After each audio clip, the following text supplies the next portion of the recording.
Welcome to Transcending Comics, a podcast dedicated to trans representation in comic books, manga, and webtoons, both on panel and behind the scenes. I'm your host, Tommy, and today we're once again focusing on the people behind my favorite queer comics imprint, Silver Sprocket. Joining me this week is the person who made these interviews possible in the first place, Silver Sprocket's publicist, comic marketing professional, and the face that launched 1,000 books, Kyle Daileda. Welcome to the show, Kyle. Hello, thank you for having me, Tommy.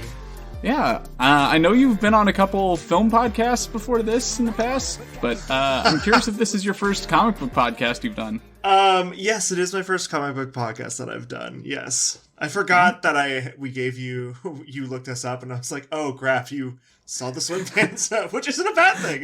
Anyways, but yes, no, this is my first comics podcast. Of course I'm going to listen to people talking about the thing, like, I have to. Yeah, don't get me started. That's not what we're here for. You already did a podcast on that. That's not what we're here for. But yeah, let's just start at the top here. How about you tell us a little bit about your role as publicist for Silver Sprocket and what all that entails? Yeah, sure. So my title is publicist, but I do sort of a handful of different things in that role that some might say are or not in line with the typical publicist role. But basically, I help Silver Sprocket with their social media calendar. I make sure every time we are announcing a new book, the social media posts are going up for the book. I am the one who usually writes the copy for that stuff. And, I help write the newsletters. I will pitch stories out to people to cover our books. I also am in charge of sending books to people who are on our publicity list and that sort of thing. So, yeah, I mean, my job is pretty much, that's sort of like the day-to-day stuff that I do. Like, no matter who I am working with, that's what I normally do for Silver Sprocket. And then when it's working on a person with a book in specific, that could be anything from an author and illustrator could want to have a release party, and I'll help them sort of ideate that and reach out to certain people, or at least direct them in the right place to reach out to certain people so they can have a release party officially.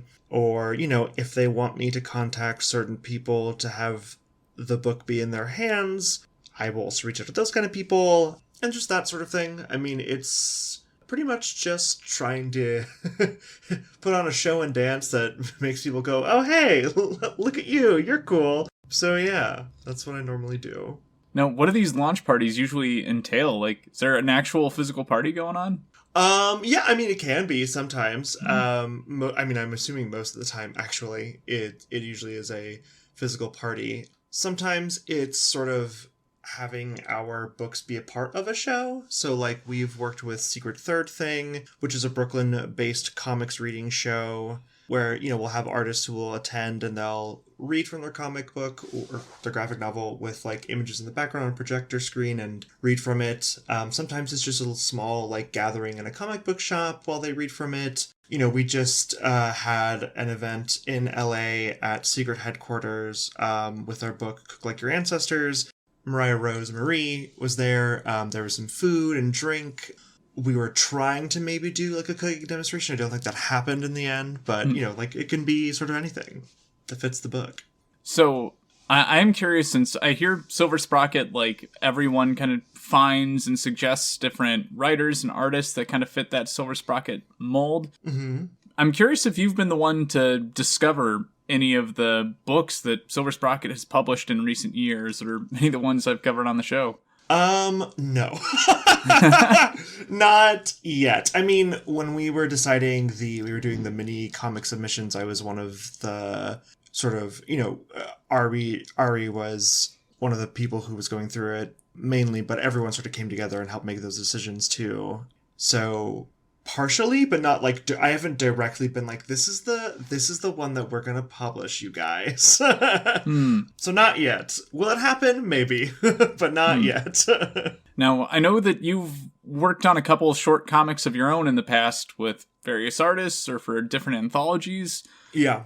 Does your time creating your own comics predate your time working as a comics marketing professional? Yeah, it does. I mean, I have sort of always been interested in graphic novels and comics. I mean, I was reading manga in like 5th or 6th grade, and I was because it was some weird hype with like kids my age where Rave Master. I don't know if you've ever read Rave Master, but yeah, I remember the anime and the carrot-nosed dog. Don't remember there ever being an anime for, or like I never remembered watching it. I knew there was one. I never got to watch it, but yeah, Rave Master was out, and that's when I sort of fell in love with it. Like a lot of my friends fell off of it, but I kept going with it, and so it's always been something where I remember being very young and being like, I would love to be a mangaka, and not understanding that like can't really do that because I'm not Japanese, you know?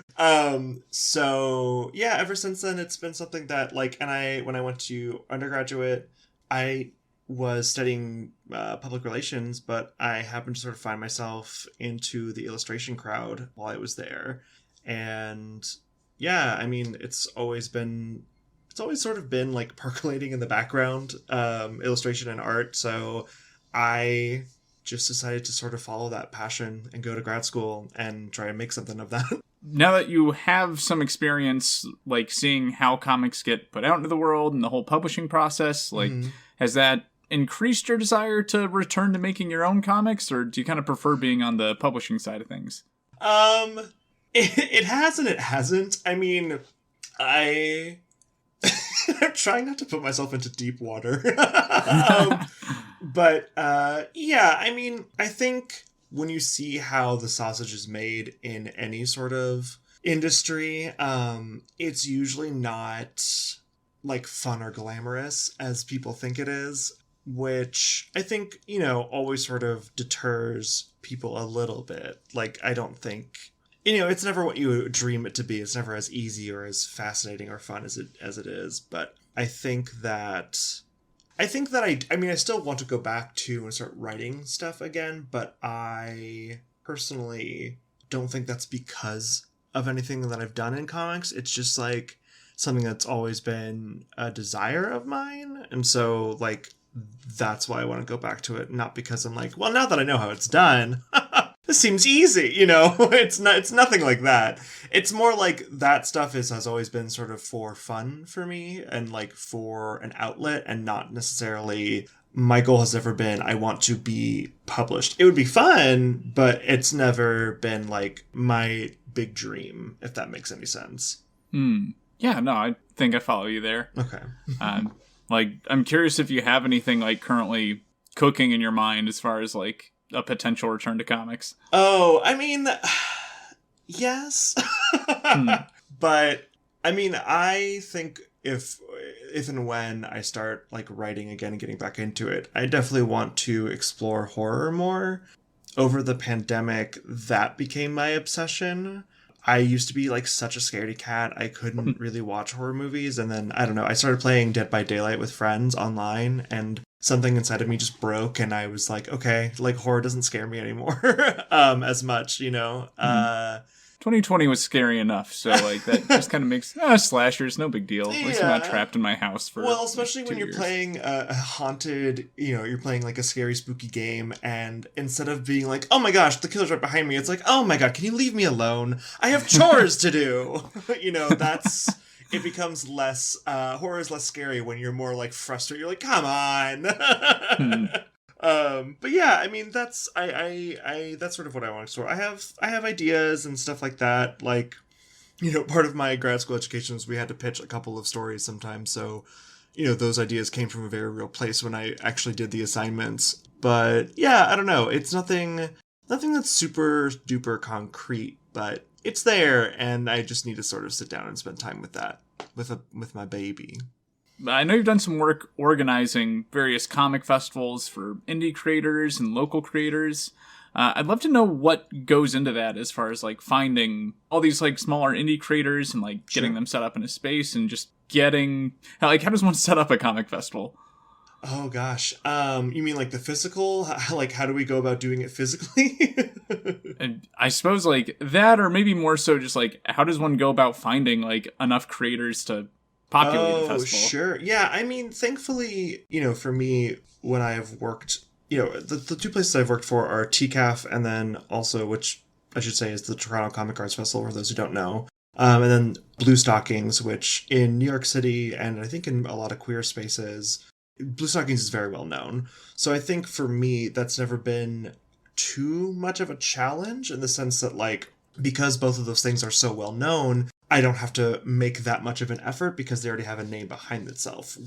Where the effort comes from and where getting people to sort of sign up for that stuff comes from is just making sure people know that it exists. So that is, sending out newsletters, making social media posts, talking to your friends to be like, hey, you have a couple thousand followers. Do you mind just retweeting this real quick? Because word of mouth is, I think, especially in marketing, especially with Silver Sprocket, that is like the biggest thing that you can ever it's the biggest get that you can have in marketing, is just having people being able to openly talk about and celebrate the thing that you're doing. Because then people are like, oh, well, if my friends are talking about it, then I want to know what that's about. Or if it's a positive interaction, especially oh, I want to support that, or I want to know more about that kind of thing. I mean, it truly is just a matter of making sure what you're doing is being seen and at least getting out there. Posting is truly 50% of the effort. Now, among the other projects I found on your website, admittedly, I saw one under the name of Endgame Sequences, but I couldn't find much more information on that. But the art really caught my eye, so I'm curious to know more about that project. Oh, sure. Endgame Sequences was a project that happened during the height of the pandemic. And it is a project that I sort of helped do a little publicity for. And it's basically just a collection of journalists and writers, video game writers, and video game journalists who were talking about sort of death and its representation and meaning in video games and how it's portrayed. So I think it was about, I just don't remember the specifics, but it's about 12 essays that were on various games and how they explored death and what that meant and symbolized. And it was accompanied by 12 different illustrations that sort of fit thematically within what each piece covered. It was a small, some people kept saying zine, but it was really truly more like a small book. I forget how long it ended up being, but it was just something where it was a passion project of the organizer Elizabeth, and she sort of rallied a bunch of people around her to, I wanted to be a part of it, because I just want to always be more involved in comic stuff and this kind of stuff, these creator spaces. And I know that marketing and publicity is something that not a lot of people know how to do. And I'm always like, I have that tool. So that's sort of how I came involved in it. My roommate at the time, Chris Kindred, also knew Elizabeth and was the art director for that. So that's sort of also how I came involved, is because I had that in too. And yeah, I don't know. It was just a really nice little project that is, I think, incredibly meaningful to a lot of people, and just is something that is a topic that you don't really see. I feel like death is so often scary to talk about, but I think especially in a video game space, it's never really addressed as much because, what is death in a video game? But yeah. That's sort of, sorry, I feel like I'm very much so rambling, so thank you for letting me ramble, I just have to say. It's the entire point of a podcast. Yes, so but away. I don't know. I regardless, I feel like I'm getting so off topic for you, but I appreciate you being so patient with me, Tommy. Now, are you still very involved within the realm of video game spaces, or was with Endgame Sequences, was it more the zine/book aspect of it that kind of brought you in? Yeah, I mean, that was more of the aspect. A group of friends of mine, we sort of have a video game idea, but because all of us have been so busy, it's never really been fleshed out, but... Been there. Yeah, it's always well, it'll happen, maybe. But yeah, so nothing, that was my only sort of foray into video games, is Endgame Sequences, so yeah. I've noticed a lot of the guests on this show have been just published for the first time with the books they're publishing, and a lot of them have been having their first book published through Silver Sprocket. Sure. So with you kind of having your hands in that process, I'd really love to know what advice you might have for creators trying to publish and promote their first book and just get their work out there. Sure. I mean, the big thing that I always think about is that it sort of relates back to what we talked about with Blue Stockings and with getting people to apply for the festivals. It's Posting about your book is your baby, your thing is always super important. We send out a sort of like a tip sheet to people, just sort of like how to handle social media and stuff like that, because the algorithm is crazy and always changing. But the big thing that we tell, that like one of the first things that I have in there is just that you need to post about your book at least 7 times for people to actually see it. There's there's like sort of a well-known rule that like it takes people like 7 times or so to see a thing before they actually like click on something or actually act on it. And that's just because like, there's a lot of pictures and information out there that happens on the internet. So, you're fighting for people's time. You're fighting for people's attention. So, don't ever feel like posting about this book, this baby that you've spent probably at least a year, probably a lot more on. Like, don't feel shame for the fact that you're constantly posting about your work. It's your work. You should be proud of it.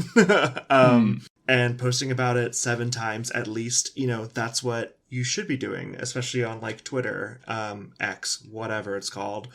There's only one dead name that I'm fine with on this show, and it's Twitter. So, yeah. No, I don't even think we should call it a dead name. Though we don't give Elon that. But yeah, I mean, that's my advice. That's like a big, is just making sure that like it's okay to be annoying about the stuff that you've worked really hard about. Like that's how you're going to get people's attention. That's how people are going to see you and look at you. And also, my second piece of advice is making sure that when you are posting about your stuff, make sure that the content looks a little bit different, even if it's the exact same thing, just because that also will catch people's eyes. So even if you're posting an image of your book with your tweet, with your Instagram post, making sure that maybe it's a book from a different angle, or it's like some pictures of the interior shots of the book, or you're sharing images or sketches, just something a little different each time was super great. And yeah, I don't know. Don't be afraid to be annoying about it. If you're really proud of it, be proud of it. You made it. It's out there. You can't take it back now. Now, I feel like we're in such a different world for first-time creators, especially in the realm of comics now, just with the whole aspect of crowdfunding being such a popular option that I see a lot of creators going. Do you personally recommend that, like, a first-time writer or artist try going the crowdfunding route, or would you say it's generally better to see if they can find like a smaller indie publisher to try and get published through them first? I don't know what the good answer is. No, I genuinely don't think that it matters. It's up to whatever you feel is best. I mean, my thing with publisher, here's the thing. Like, if you were trying to go for something bigger than sort of independent publishers, like you wanted to be a graphic novel on the New York Times bestseller list, I would go and find an agent, a literary agent. That's my advice, because they're going to help you navigate your contracts and help you sell your book and help you get your book in fighting shape. But outside of that, I don't know. I think that crowdfunding your book is one thing. If you want to do that, that's wonderful. I think that trying to find someone to publish your book in independent publisher is also wonderful too. I don't think that there's any really wrong way to go about it. I just am in fighting for artists to be paid equally. I would just make sure that you're aware, sort of like the reputation any company you approach has before you pitch to them, or if they say yes and you want to go with them, make sure you just do your research, do your due diligence. I've heard enough horror stories of people being ripped off entirely, or just people even saying no to a publisher and then having the publisher like rip their book off anyways. So like there's a lot of stuff out there that just people aren't as nice and kind as I would like them to be. So it's just like, long story short, that like, I think whatever route you feel comfortable with going is fine. Just, I think that you should do your research beforehand. Yeah, I think that's a really good comprehensive answer there. And I know it's not like a definitive one either way, but yeah, I think every book's different, so I can see the appeal of trying. Yeah, and I think also ultimately at the end of the day, if no publisher wants to pick up your book, there's, as we told people, there's nothing more punk than just saying, okay, screw it, I'm going to go do it myself. Kind of on that note, I've noticed that all of Silver Sprocket's books have kind of this punk and anarchist vibe to them. And like, I'm curious, when Silver Sprocket team is reviewing like potential works and submissions, like what generally makes a comic stand out as a good fit for Silver Sprocket's brand? I mean, is it gay? No, seriously. I mean, I think it depends on each person. We always sort of review books together as a team. I think it sort of depends on each person what stands out. I mean, for me, it depends on everyone's interest too. That's the other thing too that I think is always sort of important that no one really ever talks about, is that like people need to remember that whenever things are being selected or you're applying to stuff and you don't get in, it's never like you should never take it so personally, because it's a group of people all coming together to basically come together to decide on what they can all agree upon, not what each individual person's perfect book is, if that makes sense. So it's like my idea of a perfect book for Silver Sprocket to publish is probably different than everyone else's. So it's us coming together and being like, okay, well, this book we all like collectively. So, that's... So I don't know necessarily what makes a perfect Silver Sprocket book to be chosen. I mean, genuinely, if it's queer, you're already like halfway there. You can't go that wrong. But, it's about, for me, it's always stories that are a little bit weird and a little bit different than normal, in the sense that, like, does your story... I'm trying to think of like recent examples. I mean, there's stuff where, to me, a book that I don't normally go for, I don't normally do like romance or comedy specifically, but like Matchmaker, that's a slice of life comic that I think is perfect, that I think is absolutely lovely to read and feel good about. And then there's books, Chromatic Fantasy exists, and it's a wonderfully like epic fantasy tale that's also sort of like deals with a lot of emotional issues that I personally love. Like, that's stuff that I deeply enjoy. But that differs for everybody. So I can't really say personally what makes a perfect Silver Sprocket book. I think so long as you are making queer stuff and it's stuff that you want to make that is truly... don't go and make stuff that you think that we'll like. Make stuff that you like. And if it's weird enough, it's weird enough. I don't think anyone, especially at Silver Sprocket, wants you to be making stuff specifically for us that you think that we will like, when it's like, but we want you to be you. We want you to be your authentic self. So, if your authentic self is weird and different, then that sounds good to me. Oh, I love that. I'm sorry I can't give you like definitive answers.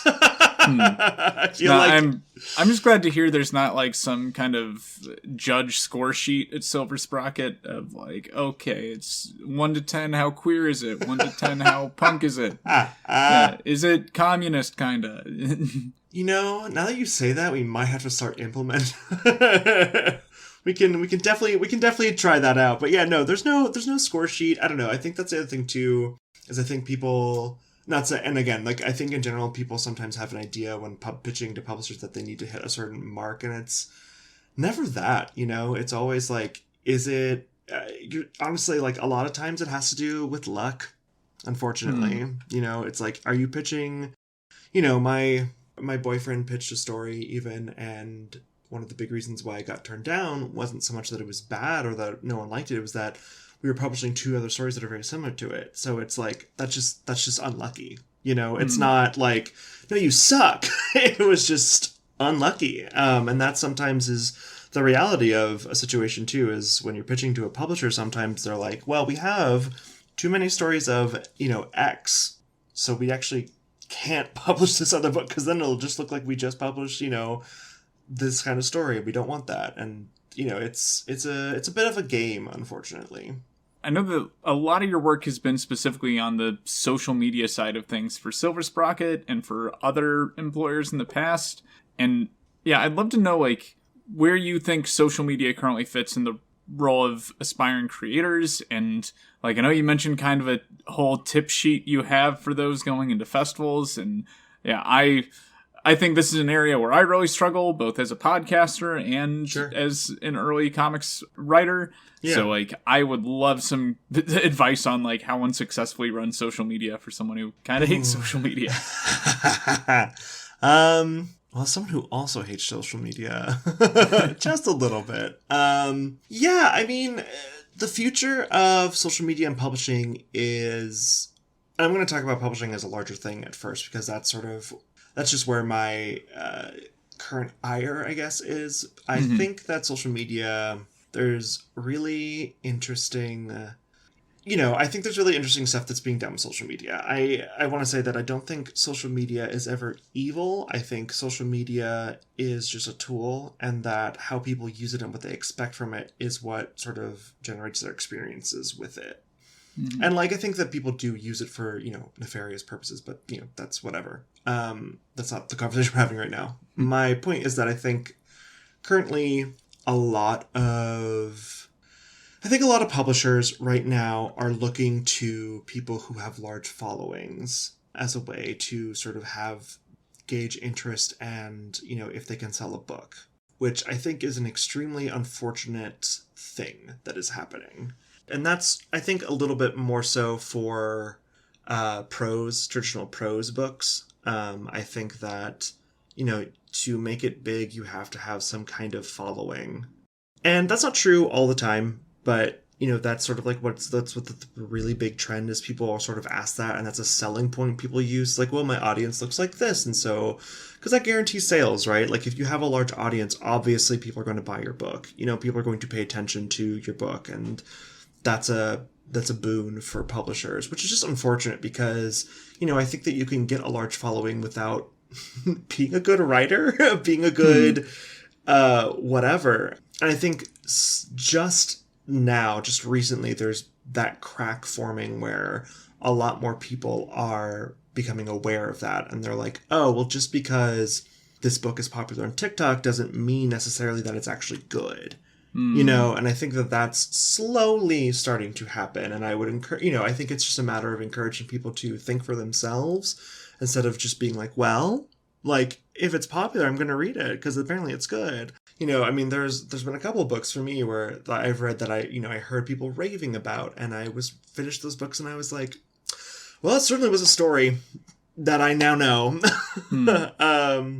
And so I think with social media, again, it's about posting, it's about being consistent, it's about being regular with your content. If you are looking to sort of build an audience, I don't think that you need to be posting every single day, 24/7, because I think that wears you out, right? I think it's sort of like any sort of routine or habit you get yourself into, you have to slowly build yourself up. And again, I don't think that you need to feel so much shame for whatever you post whenever you post. Be proud of the work that you're proud of.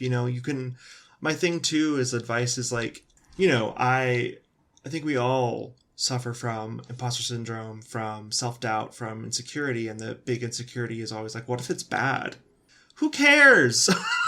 It's supposed to be bad. You're not perfect the first time you do anything, this is me yelling at myself. Now this is my therapy moment where I get to yell at myself. But it's like, it doesn't matter if it's bad, if it's good, whatever.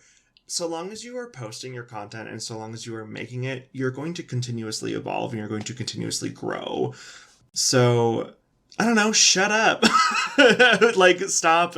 Don't, that's part of it too, is it's just like, have the confidence to know that even if what you post is bad, you're only going to get better from there. And maybe what you post is actually good and you get 2 people to comment on it and be like, hey, I really liked this. Thank you so much for making this. That's fantastic. That is, to me, that's always the most important thing, is connecting with a person. Mm-hmm. And that is more meaningful than, having 10,000 people, because who knows what kind of connections you can make when you become too big, But, for other people though, too, I think in terms of like building your profile and whatever else, there's always sort of ways to build your content, which, I don't want to give advice to people in a way that makes them feel like they have to become a brand, because I don't think that's very authentic. And I think that especially now, not a lot of people respond to that very well.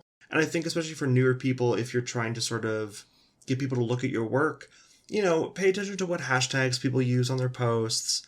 Don't be afraid to use the hashtag. I think it's fine to, again, like, keep talking about your work. If you see stuff, if you see grants, if you see, award shows that you want to submit your work to, don't be afraid to submit self-published work. I don't know, you can say that you did that, Like, that's the other thing, too, is, like, remember at the end of the day that if you're publishing something by yourself and you made it, you can say that you made that. I think that's great. I think that's always so important, is to be able to point to yourself and be like, well, at least I did it. At least I didn't sit there and think that I wasn't good enough to not do it, and then I just never publish anything. Mm-hmm. And when you're posting on social media, make sure that you engage with people. Obviously, if there are weird comments or whatever, block them, ignore them, whatever. But engage with people. If someone leaves a nice comment, say thank you. Comment on other people's stuff, on other work that you like. I think that's another big thing. Is like, don't be afraid to be like, this is great. This means a lot. Don't be afraid to say something positive on another person's work either, even if they don't see it. If they do see it, that's great. If they don't, okay, so what? Like, you commenting on the people's stuff still builds up your profile online, which, again, I hate saying. I hate that it's this way.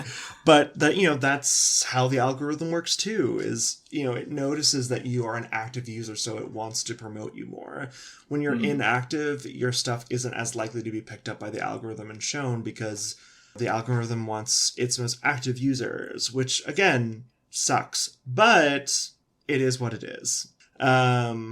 Yeah, I don't know. It's just about sort of being active and present. I mean, as someone who works in social media but sort of wants to take time away from it in my own personal life, it is sort of hard to wrap my head around the idea of, like, how to be active and present but still have my own personal time. So I think setting up boundaries for yourself too is important in that regard. I don't want people to burn themselves out either with that. Like, I think that's, don't keep posting on social media to the point where that's your only form of validation. And I don't know, make sure you have a good group of friends in your life who can tell you if what you're about to post is stupid or not. Don't surround yourself with yes people. Outside of, like, your actual job responsibilities as a publicist for a comic company, Yes. I'd like to know what your engagement with comics looks like in your personal life. Like, are there any books you follow, or, like, I don't know, what do you like to read? Oh, sure. I mean, currently I'm reading through, speaking of popular TikTok things, I'm reading through a book series, the Throne of Glass series by Sarah J. Maas. It's a prose book. It's a 8-book series, which I haven't really read one since, like, a book series like that long since, Harry Potter, unfortunately. Get off my show. It's fine. You can shoot me. You have free reign. I give you permission. No, but I haven't read one, so it's nice to sort of dig into it, except it's...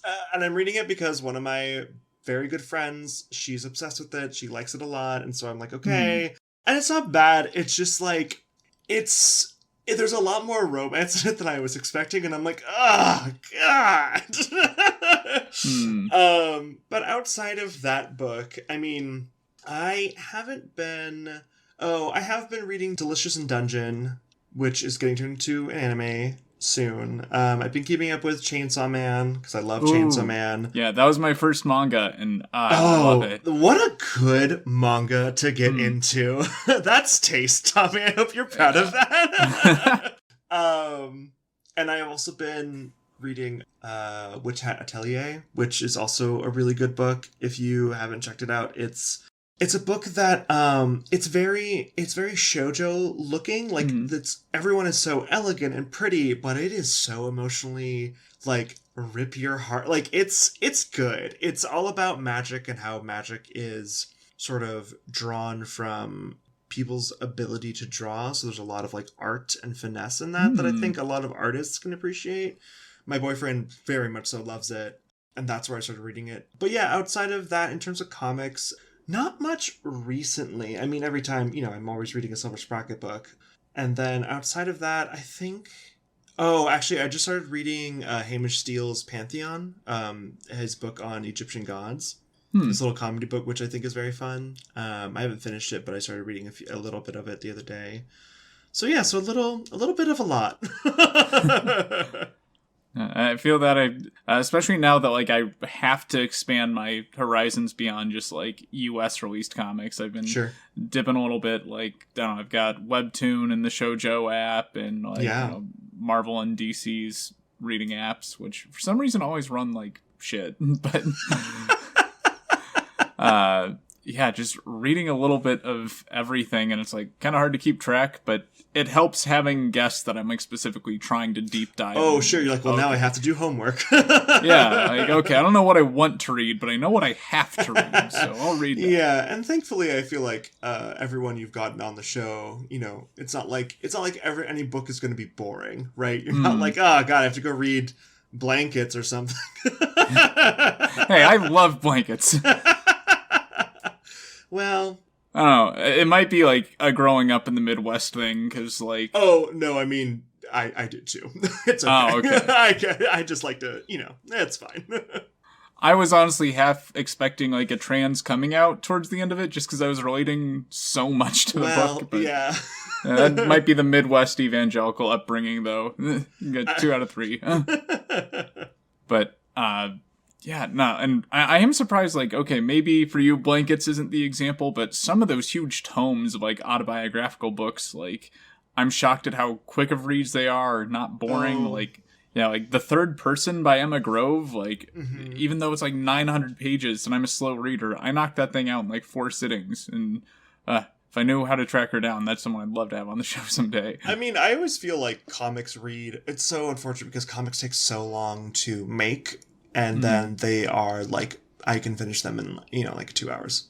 It's like, it's done. And it's like, but this was the most gorgeous, beautiful thing I've ever seen in my life. And I know that it took you 2 years to make this, but it's done in 2 hours. I'm so sorry. Which is like, I think that's really pushing people toward graphic novels more too. Like, I hate spending like $5 on a traditional single issue. And then like, 2 hours, that's like 10 minutes. The 2 hours is like a year's worth of those. Yeah, exactly. But kind of bring things to a close here.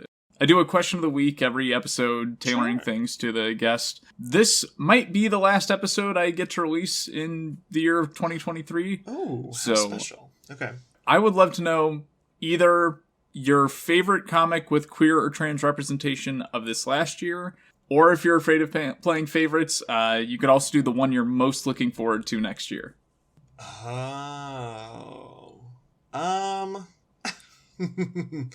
I mean, I am not afraid of playing favorites, but I think the one... I mean, here's what I'll say for next year. I am most looking forward to Putty Pygmalion, which we're releasing, of course, coming out next year. I am excited about. It's just like, it's gay, but it's also dark and brooding, which is up my alley. Like it's not straight up horror, but it is like, it's horrifying in a social aspect in a lot of ways that I think, I'm excited to see portrayed. I think, especially gay men in particular, I enjoy seeing portrayals of toxic relationships in a way, and breaking out of that, for my own personal reasons, but also because I think that, like, we don't really see enough of that in representation, so that's the one I'm most excited about. I mean, I think the one that I'm most excited about that came out this year, it's a tie between Matchmaker and Chromatic Fantasy, but that's because Chromatic Fantasy is beautiful, and I can't stop looking at just the pages of the book, the golden gilded edges. But yeah, it's all... I don't know, but Putty Pygmalion is definitely the thing that I'm looking forward to most coming out. Okay, that's my first time hearing about it, so I'll be keeping an eye out for Putty Pygmalion. What? I can send you a book whenever you want, Tommy. Okay. All right. I don't know if I'll edit that part out or not. Or if people, I don't know. Start your own queer comics podcast, and I promise you'll get at least a couple free PDFs. It's awesome. Exactly. That's exactly why I did it. That's how you game the system. That's how we beat capitalism, everybody. Yeah, the inflating price of comic books. The only thing to do is to start a podcast to get comic books for free. Take podcasts back from cis white het men with a microphone. Take them back.